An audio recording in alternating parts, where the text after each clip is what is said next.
joining me, our Commissioner of DOT, Marie-Therese Dominguez, who's done an exceptional job. She's no stranger to battling these. I think we met a few years back when I was Lieutenant Governor at a snowstorm in Buffalo. So she knows what she's doing, and we're very grateful for her leadership. So thank you, Commissioner Dominguez.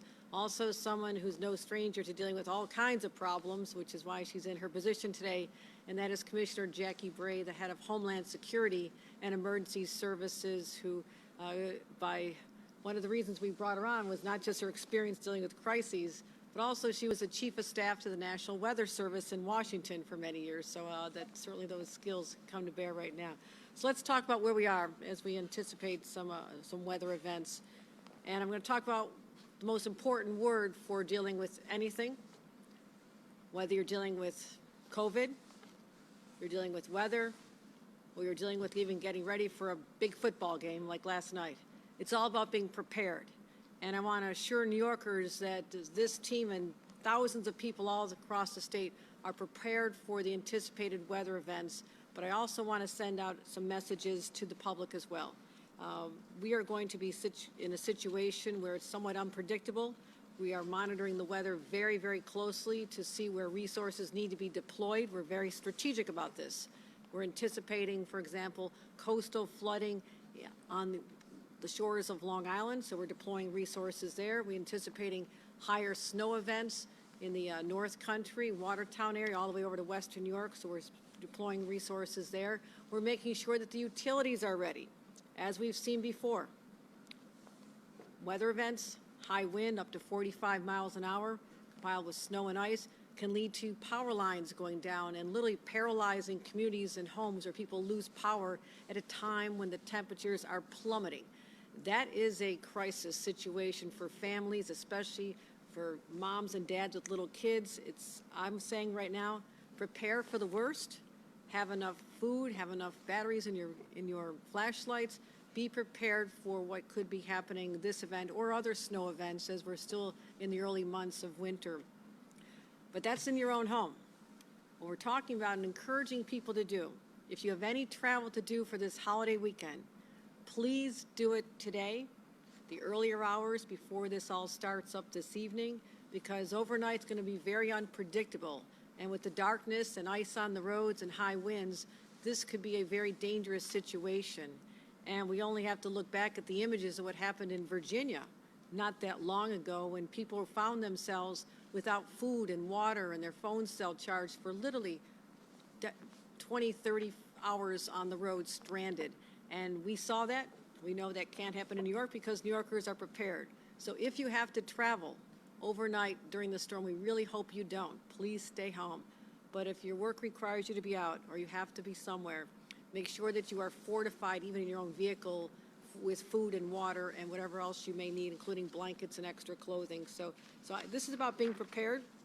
I do want to say that, and I'll turn quickly to how we're handling the pandemic right now. What I see in my forecast is the COVID forecast is improving, looking better.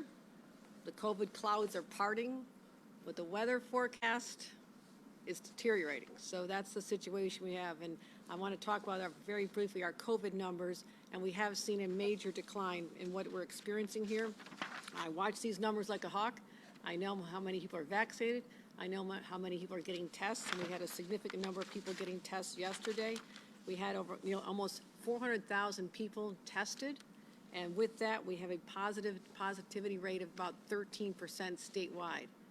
That is a dramatic improvement over our statewide average just a couple weeks ago of 23%. So what a decline we've seen. But I encourage everyone, it depends on your own state, your own circumstances. Upstate is still lagging behind what we saw in New York City. New York City numbers are going down, hospitalizations are going down. But right here in Albany, the numbers are still high. In upstate New York, they're still high.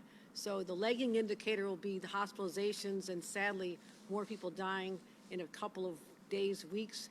But overall, the prognosis, the forecast for COVID is much brighter than it had been before, and that is very positive news as our hospitalizations continue to go down as well. So continue to do what we've been asking you to do. Be prepared for weather, be prepared for COVID. Means getting vaccinated, getting boosted, getting tested, means staying home if you're not feeling good. And our goal is, again, to protect the health of New Yorkers, protect the health of our economy, and also make sure that our children continue in schools. So you'll get more specifics from our dream team right here, and I cannot think of better partners at my side as we forge forward dealing with whatever comes our way, and let New Yorkers know they have the best and the brightest looking out for them 24 hours a day, as well as their incredible teams, their crews. These are the hardest working men and women across the state of New York because they are on call. They're the ones when people are hunkering down in the safety of their homes. They're out on the roads. It is dangerous for them as well, and they always show up. And I want to thank the men and women of the DOT, the Department of Homeland Security and Emergency Services, and the countless others, the Thruway Authority teams, our MTA workers, everybody who shows up when we need them the most. And as the leader of the state, I'm grateful for their public service, as all New Yorkers should be. So let me open up to Commissioner Jackie Brave and give a little more insight into the weather, the forecast, and what we're anticipating over the next 24 hours. Commissioner Brave.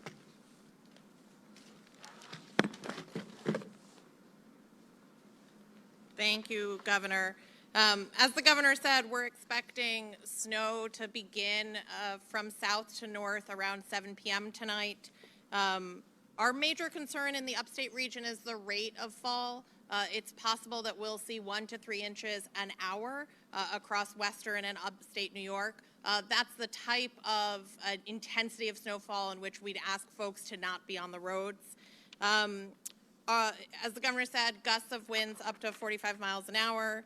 In terms of total accumulation, we're expecting a foot to about 18 inches across western New York, the Finger Lakes and North Country, about 8 to 12 inches across central New York and the southern tier, 6 to 8 inches across the Mohawk Valley, 2 to 6 in the capital region, and then less than an inch in New York City. For New York City and Long Island, this will largely be a rain event. It might start out as snow, but it will turn very quickly into a rain event. And as the Governor said, on Long Island, we do expect, particularly given the southeasterly winds, to see some minor to moderate coastal flooding where people are used to flooding.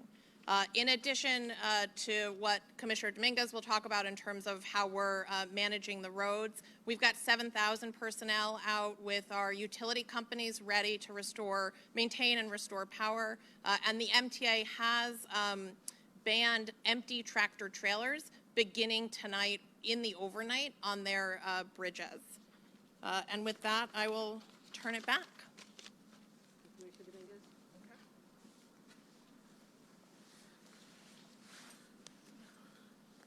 Good morning, Governor.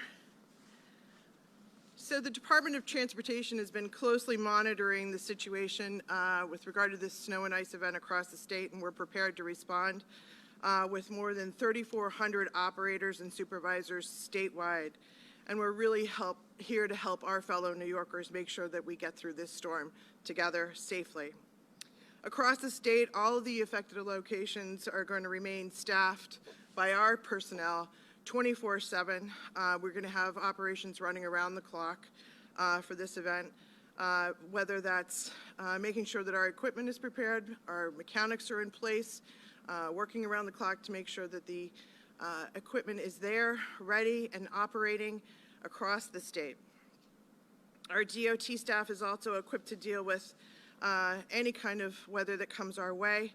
And I know that along with our Thruway teams, we've got statewide approximately 4,081 operations personnel ready for this event. We've got about 2,177 plows that will be deployed and about 389 loaders, plus tow plows and other snow equipment that we need. The capital region, obviously, we've got our equipment here. You've got a good taste of that. In this location, our crews are dedicated. They very much take pride in the work that they do. We truly do have an elite snow fighting force here in the state of New York, and really are looking forward to this event and making sure that we keep people safe, make sure that the roads stay safe and open. Really is our top priority to make sure that emergency vehicles and the like can get through. Snow operations is really the core of our mission, and we want to make sure that a maximum effort is put forward for this event. So we've really strategically, as the Governor alluded to, made sure that we deploy resources in parts of the state that we're going to see the heaviest snowfalls. So we're adjusting our personnel across the state to meet that demand. Our plow operators, as I said, are going to work around the clock. A couple of quick safety messages for folks. I just want to remind motorists, drive slowly. Please, drive slowly. Our plows are going about 35 miles an hour, and it takes between 1 and 2 hours for a snowplow to actually complete the entire beat that they're responsible for before it actually gets back to its original point and destination. So if you see a plow in front of you on the roadway, please, please acknowledge that the plow is very large. It's there for your safety. Don't try and go around the plow. It is a hazardous condition if you should try and do so. That's why we tell motorists it's really wise not to pass a plow. Keep your distance, be safe, don't crowd the plow. And check 511 if you're going to be out and about today. As the governor referred, please get out early if you have to do anything on the roadways. Otherwise, we encourage you to stay off the roadways starting this evening. Our variable messaging signs across the state will be giving motorists directions, safety messages, and the like. But again, please be safe and be careful, and DOT will do all we can to make sure the roads stay safe and open for everybody to use. Thank you. Thank you, commissioners. And before I take a couple questions, point of personal privilege here, I do want to congratulate the Buffalo Bills for a stunning victory last night, and to the fans. It was just incredible to see the excitement in the crowds, and they never gave up. And so the 12th man and woman came through, or the 13th man and woman came through once again, and really showed that resilient spirit of Western New Yorkers, but the entire state is behind New York's team as we head into the continuation of the playoff season. So very good news. Also good news on the COVID front. The numbers are continuing to head down, but take it seriously. Upstate is still not out of the woods yet, but it's going to get there, and that is something we've been all looking forward to. And the weather, just be careful, be smart, and protect yourselves and your families, and let's do the right thing, get through this together. So any questions? I think we're probably good. All right. Thank you for coming out, everyone.